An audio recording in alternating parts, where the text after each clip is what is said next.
বিশ্বের সবচেয়ে বিলাসবহুল রাজা, একজন মানুষ যার প্রাসাদে আছে প্রায় 1700 কক্ষ, গ্যারাজে রয়েছে হাজার হাজার বিলাসবহুল গাড়ি, আর সম্পদের পরিমাণ শুনলে অবাক হবেন আপনিও।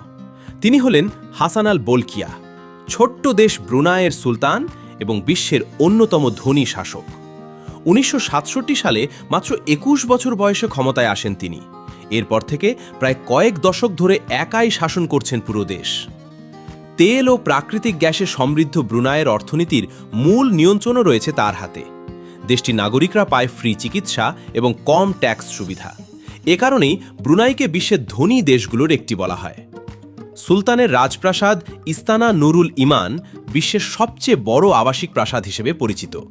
এখানে রয়েছে বিশাল ডাইনিং হল, শত শত বাথরুম এবং বিলাসবহুল সোনালী ইন্টেরিয়ার।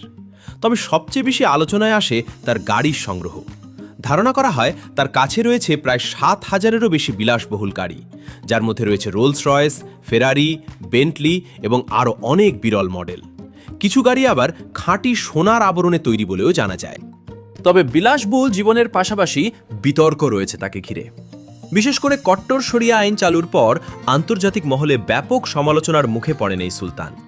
তবুও বিশ্বের সবচেয়ে দীর্ঘ সময় ক্ষমতায় থাকা রাজাদের একজন হিসেবে আজও রহস্য আর বিলাসিতার প্রতীক হয়ে আছেন হাসান আল বলকিয়া।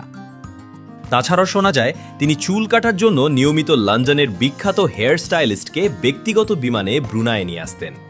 শুধু চুল কাটার জন্যই নাকি হাজার হাজার ডলার খরচ হতো। অনেক প্রতিবেদনে বলা হয় একবার হেয়ার কাটের জন্য স্টাইলিস্টকে আনতে প্রায় $20,000-এরও বেশি খরচ করা হয়েছিল। কারণ সুলতান সাধারণ কোনো সেলুনে যান না। নিরাপত্তা ও বিলাসবহুল জীবনযাপনের অংশ হিসেবেই এই বিশেষ ব্যবস্থা করা হতো। এই ঘটনাটি পরে আন্তর্জাতিক মিডিয়ায় ব্যাপক আলোচনার জন্ম দেয় এবং তার বিলাসবহুল জীবনের অন্যতম উদাহরণ হিসেবে পরিচিত হয়ে ওঠে।